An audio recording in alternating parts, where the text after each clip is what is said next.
tá bom? Toda vez que você estiver ouvindo o cliente, tá? Você tem que focar na outra pessoa. Então é o seguinte, você tem que escutar, ver os gestos que ela está fazendo, como está a entonação de voz daquele indivíduo quando está se comunicando com você, quais são as expressões que ele usa no rosto. Então, o que acontece? Quando eu consigo identificar essas expressões, que eu consigo entender e compreender, porque o cliente ele pode estar falando algo e expressando outra coisa. Então, se eu sou um profissional de TI moderno, que eu estou antenado, que eu sei que eu preciso ouvir muito bem o cliente e interpretar o que ele está dizendo e também saber ler as expressões corporais, ler as expressões faciais, a entonação de voz, o jeito como ele fala, isso me ajuda na hora da venda. Vocês percebem que a relação humana, ela tem o base, mas a gente traz ela para a parte de venda, para a parte do profissional de TI, porque ela é a relação primária. É o contato do humano, o relacionamento do ser humano que vai dizer se eu vou ter sucesso ou não numa negociação. Então, se você for capaz de ouvir, interpretar, ler o que o cliente está falando e entender, compreender, de repente, por que eu falo que é importante ter empatia? Porque quando você está atendendo um cliente e você consegue desenvolver um relacionamento de empatia, você consegue se colocar no lugar daquele cliente. Quando você se coloca no lugar desse cliente, você automaticamente consegue oferecer soluções melhores. Então você vai ser um profissional que se destaca. Porque além de você ouvir, você consegue também apresentar para o cliente a melhor solução possível. Então eu tenho aqui um gráfico que diz muito bem como é que funciona a comunicação, tá? Para entender bem. Então eu tenho um emissor, que é a pessoa que está emitindo a mensagem na comunicação. Eu posso ter ruídos nessa emissão, que por exemplo, você está atendendo um cliente e tem um telefone que toca, um celular que apita. Isso tudo são ruídos na comunicação que podem atrapalhar ela. E aí eu tenho a mensagem que propaga pela codificação, ou seja, eu estou falando, o canal que eu vou utilizar, que vai chegar a mensagem para o meu receptor dessa mensagem. Ele vai receber, decodificar, ou seja, compreender aquilo que eu estou falando. Pode haver ruídos aqui também, porque ele também pode receber essa mensagem numa conversa, pode ter algo que distraia ele, e aí ele vai receber. Ok? Então eu fiz um fluxo, eu falei, a mensagem se propagou, e a outra pessoa, ela recebeu a mensagem. O sucesso da mensagem, o sucesso dessa comunicação, ela é medida pelo feedback.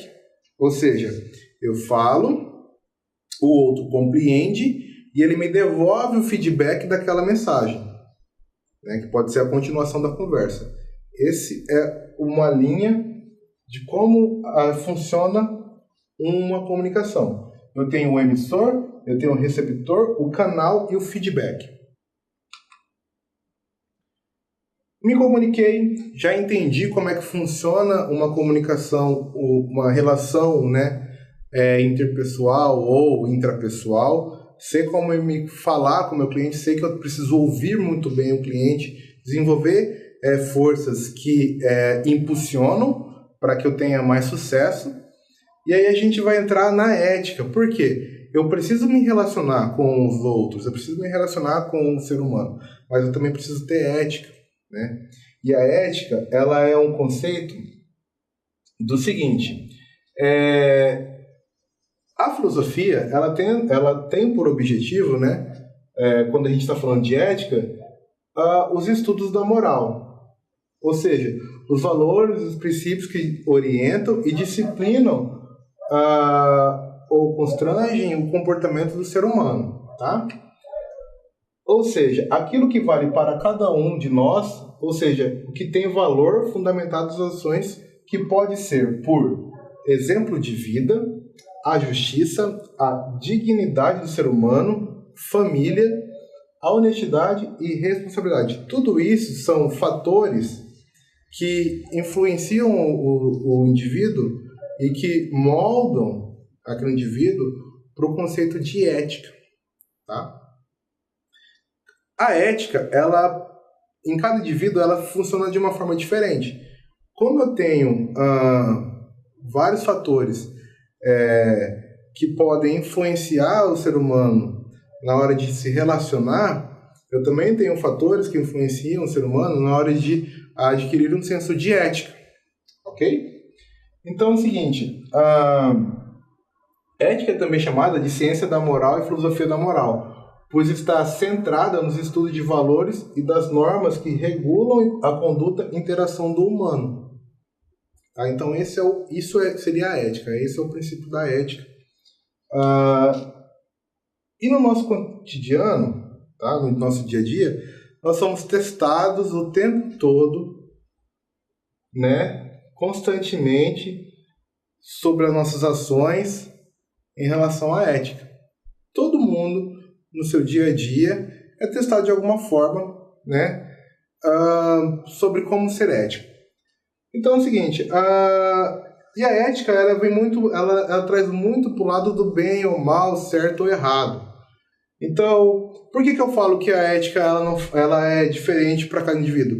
Porque, às vezes, o que pode ser certo para mim, pode ser errado para o outro, e vice-versa. Então, mesmo que a gente, como no relacionamento interpessoal, a gente tem essa diferença, na ética isso fica mais evidente, tá? E aí o que acontece? Alguns filósofos, né, modernos, eles estão tentando, né, achar uma forma de a gente ter uma ética global.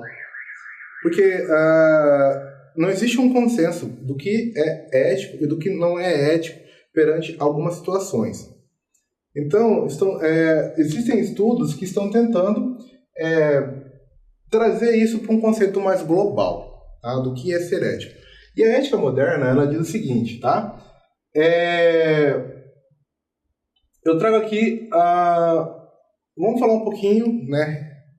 Um pouquinho para trás aqui, falar do que foi a ética na Idade Média, tá? Porque, assim, a ética na Idade Média, ela era orientada por uma ética teológica.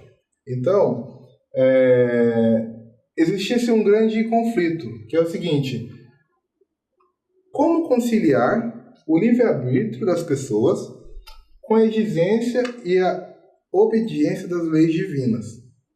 Então, isso era um grande questionamento da época, tá? E os filósofos, né, da Idade Moderna tentaram responder essa questão de diversas maneiras. E a reflexão que eles empreendiam influência às discussões éticas até hoje. Ou seja, da era da ética medieval até hoje se discute muito isso, tá? E Kant, tá? Ele dizia o seguinte, tá? Diante da sua genialidade e busca, né, ele tentou estabelecer ali valores universais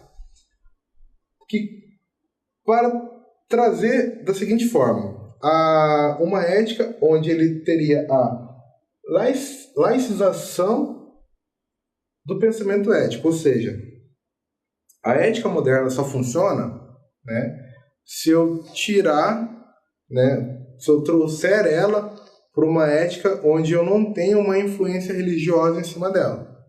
Tá? É isso que ele dizia. Então é o seguinte, para ele, a ética ela deveria ser guiada pelos deveres que seriam imperativos diante de uma situação.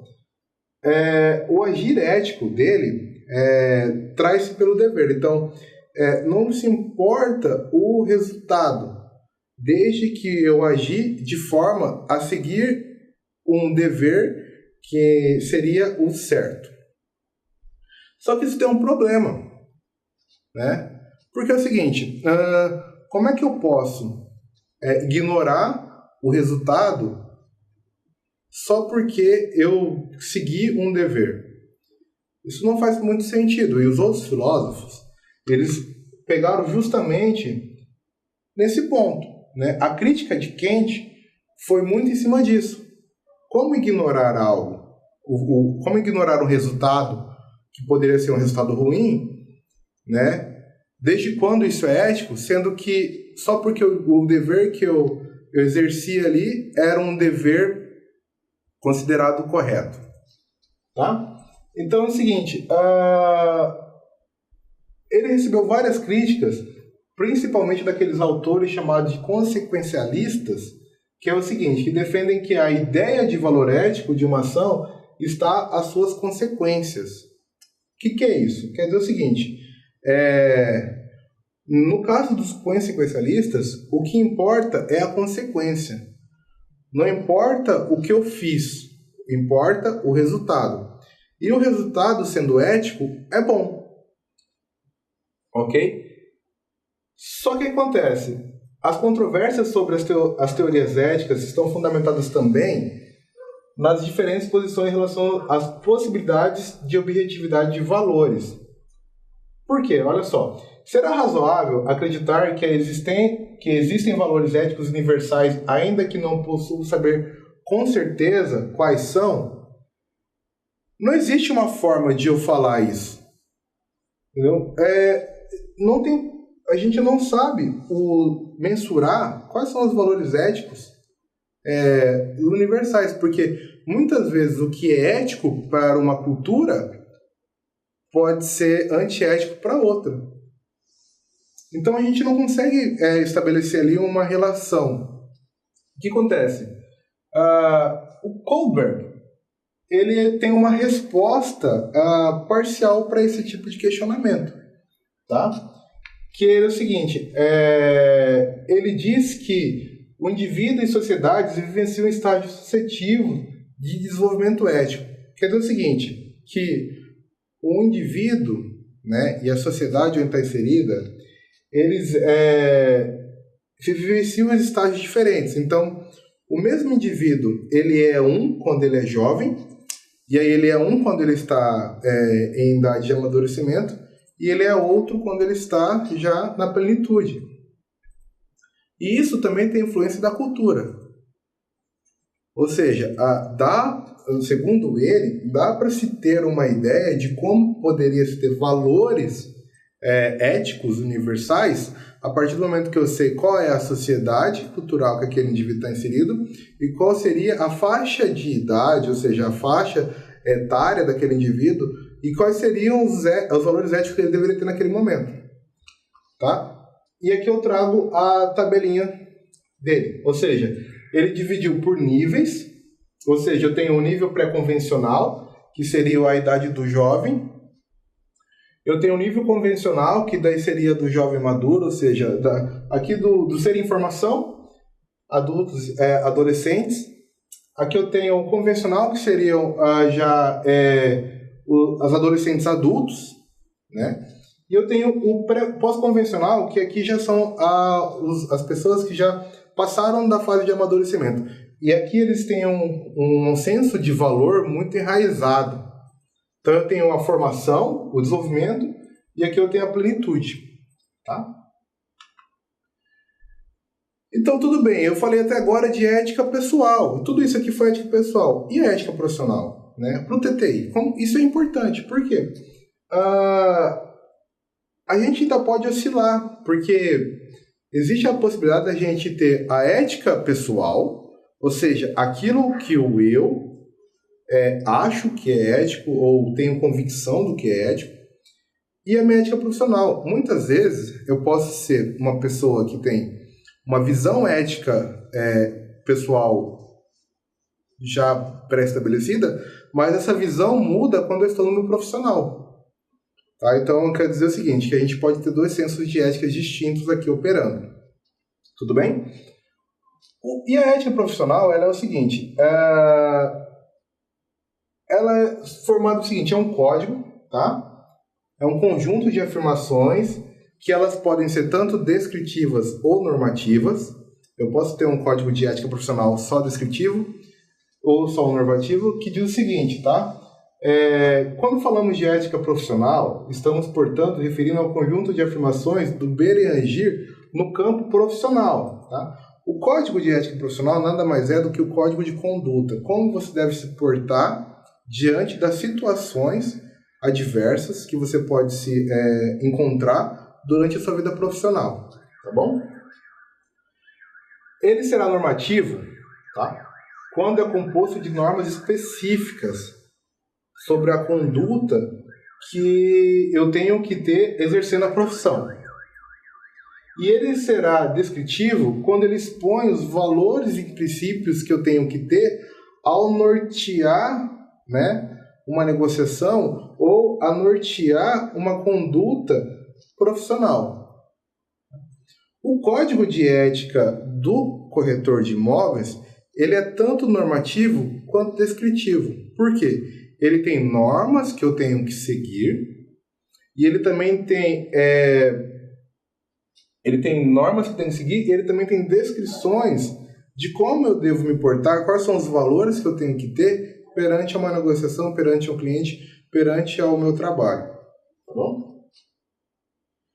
Então, o Código de Ética Profissional é, assim, um instrumento para tomar decisões frente a dilemas éticos e ainda orienta a conduta do profissional no exercício da profissão. O Código de Ética dos Corretores de Imóvel foi estabelecido pelo Conselho Federal dos Corretores de Imóvel, COFES, tá? Pela resolução COFES, o número 326/92. E ele é composto de 10 artigos, ok? Com características tanto descritivas como normativas. E é importante para cada corretor de imóvel conhecer o código de ética da sua profissão, porque nele você vai conseguir ter uma orientação muito clara do como você deve se portar diante das situações dia a dia que você vai viver na profissão.